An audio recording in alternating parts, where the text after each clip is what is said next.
তারা কি মুক্তিযুদ্ধকে ধারণ করে না বলে কি এই পদটা আসলে ঝুমাকে দিয়ে দিয়েছে? আমি এই প্রশ্নটা ঝুমাকে অনেক আগেও করেছিলাম।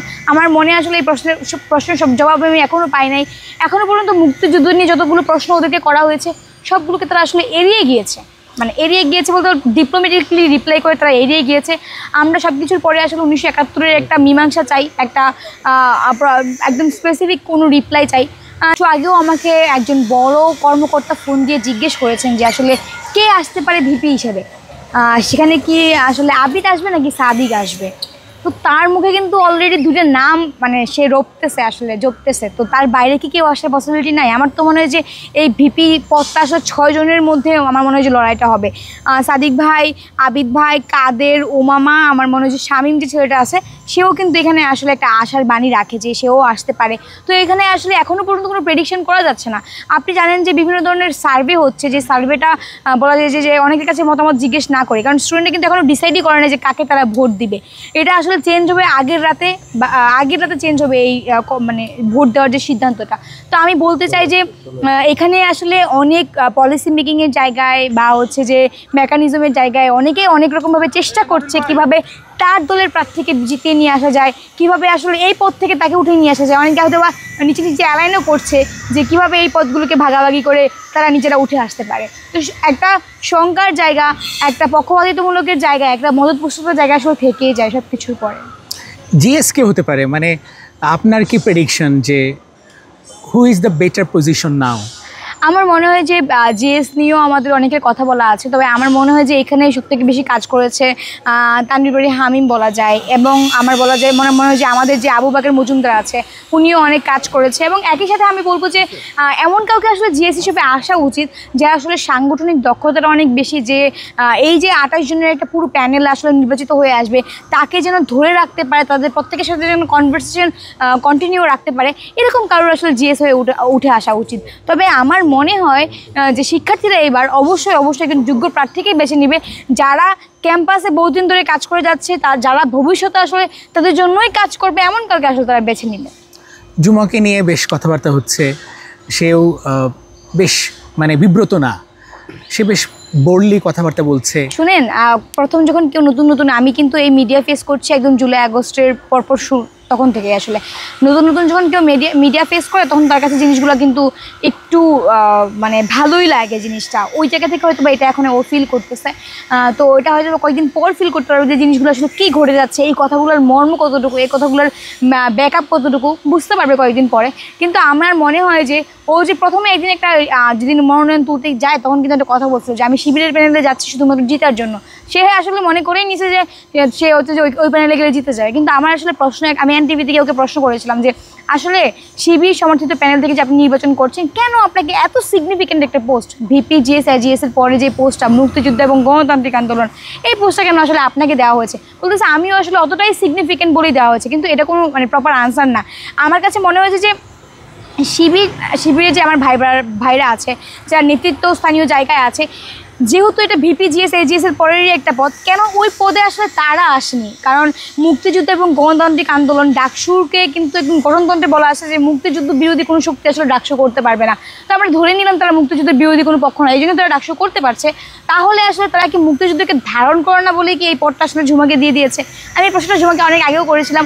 আমার মনে আসলে এই প্রশ্নের সব জবাব আমি এখনও পাই নাই। এখনও পর্যন্ত মুক্তিযুদ্ধ নিয়ে যতগুলো প্রশ্ন ওদেরকে করা হয়েছে সবগুলোকে তারা আসলে এড়িয়ে গিয়েছে বলতে ডিপ্লোম্যাটিকলি রিপ্লাই করে তারা এড়িয়ে গিয়েছে।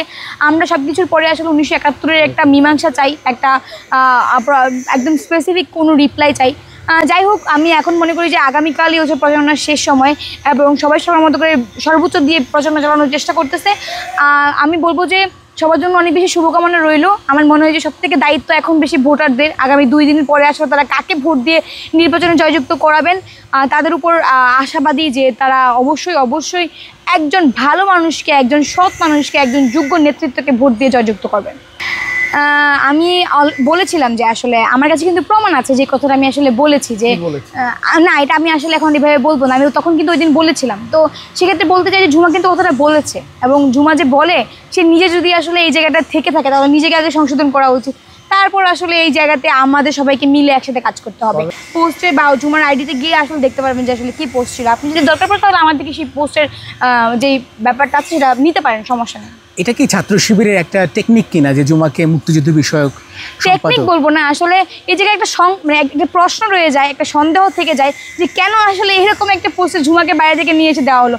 ঝুমা তো কমন রুমকে হেঁটে দাঁড়াতে পারতো বা অন্য যে কোনো একটা পদে দাঁড়াতে পারতো। আপনি জানেন যে ভিপিজিএস এজিএস এর পরে এবার প্রথম সম্পাদক হিসেবে এই পদটাকে রাখা হয়েছে, কিন্তু সেখানে হচ্ছে যে ঝুমাকে বাইরে থেকে নিয়ে এসে বসানো হয়েছে। তো আমার মনে হয় যে অবশ্যই এটা অনেক গুরুত্বপূর্ণ একটা পদ, যে এই পদে আমার মনে হয় যে যদি শিবির মুক্তিযুদ্ধকে ধারণ করে থাকে তাহলে অবশ্যই তাদের কাউকে এই পদে আসলে বসানো উচিত ছিল বলে আমি মনে করি।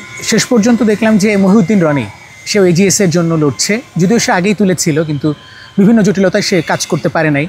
এটা কীভাবে দেখছেন? খুব আলোচিত মুখ তিনি। মহিউদ্দিন রনি ভাইয়ের যে সংগ্রাম বা ক্যাম্পাস লাইফের যেই সংগ্রাম সেটা আসলে অনেক দিনেরই, কিন্তু আমার মনে হয় যে শুধুমাত্র ক্যাম্পাসের জন্য এই যে একা একা লড়াই করতে যাওয়ার যে ব্যাপারটা সেটা অতটা ফলপ্রসূ হবে না যদি না সেটা সে মেনটেন করতে পারে, রেগুলার এক্সারসাইজ বা প্র্যাকটিস করতে পারে। তো সে মনে হয় কিছুদিন ধরে আসলে সেই জায়গাটা থেকে একটু দূরে ছিল। আমার মনে হয় যে ক্যাম্পাসে যদি এই কাজগুলো করতে হয় তাহলে তাকে প্রতিনিয়ত করতে হবে, এটা কন্টিনিউয়াসলি চালিয়ে যেতে হবে, এভাবে থেমে গেলে হবে না। তারপরেও বলতে চাই যে মহিউদ্দিন রনি ভাই যদি স্টুডেন্টদের কাছে কেউ হয়ে থাকেন বা ভালো কেউ হয়ে থাকেন বা যুব নেতৃত্ব হয়ে থাকেন, স্টুডেন্টরা অবশ্যই তাকে বেছে নেবে। SM ফরহাদ, তাকে নিয়ে যে জটিলতা তৈরি হয়েছিল, মানে ইউ ডু বিলিভ যে আসলে তিনি ছাত্রলীগ করতেন? বিলিভ না করার কি আছে, এখানে তো প্রমাণ আছে। উনি তো সমাজ কল্যাণ ইনস্টিটিউটে আসলে পড়াশোনা করেছেন এবং তাদের সমাজ কল্যাণ ইনস্টিটিউটের ভিতরে যে কমিটি সেখানে ওনার নাম রয়েছে। এটা বিলিভ করার না করার কিছু নাই আসলে। ও ছবি আছে, ওই প্যাডের ছবি আছে, ইভেন সাদিক কালাম ভাই যে গিয়ে হচ্ছে ওইখানে মানে স্লোগান দিয়েছে, এগুলো তো প্রমাণ আছে ভাই, এগুলো তো না। তবে আমার কথা হচ্ছে যে ওরা তখন যে লুকিয়ে যেই রাজনীতিটা করেছে, গুপ্তভাবে থেকে যে রাজনীতিটা করেছে সেটাকে আমি সাপোর্ট করি না। প্যানেল থেকে করছে না, এখন হচ্ছে শিবির সমর্থিত প্যানেল থেকে করছে। তো আমরা জানি যে লীগের কিন্তু অনেকেই আছে যারা এবার নির্বাচন করতেছে, কিন্তু তারা কিন্তু ওই আন্দোলনের সময় কিন্তু একদম সর্বোচ্চ মানে লেভেলের হচ্ছে অ্যাক্টিভ পার্সন ছিল এই আন্দোলনে। তো তাদেরকে আমরা কখনো ডিনাই করতে পারি না যারা আসলে ওই সময়ে মানে নির্যাতনের শিকার হয়ে আসলে ছাত্রলীগ করেছিল। তবে আমি এক্ষেত্রে বলতে চাই যে তার যেহেতু একটা আইডিওলজি আগে থেকেই ছিল, সেই জায়গায় সে তার এই যেই মতাদর্শ, তার যে এই চিন্তা ভাবনা, তার মানসিকতা, সেটাকে কিন্তু জিয়ে রাখার জন্য অন্য কোনো পন্থা অবলম্বন করতে পারতো। সে কেন তাহলে এই কমিটিতে গিয়েছে এবং কেন ওই লেজুর ভিত্তিটা আসলে তাকে করতে হয়েছিল, সেই জায়গায় আসলে আমার নিজেরও প্রশ্ন থেকে যায়। এই প্রশ্নের উত্তর হয়তো আমি কোনো একদিন তার থেকে চেয়ে খুঁজে নেবো ইনশাল্লাহ। ধন্যবাদ আপনাদের।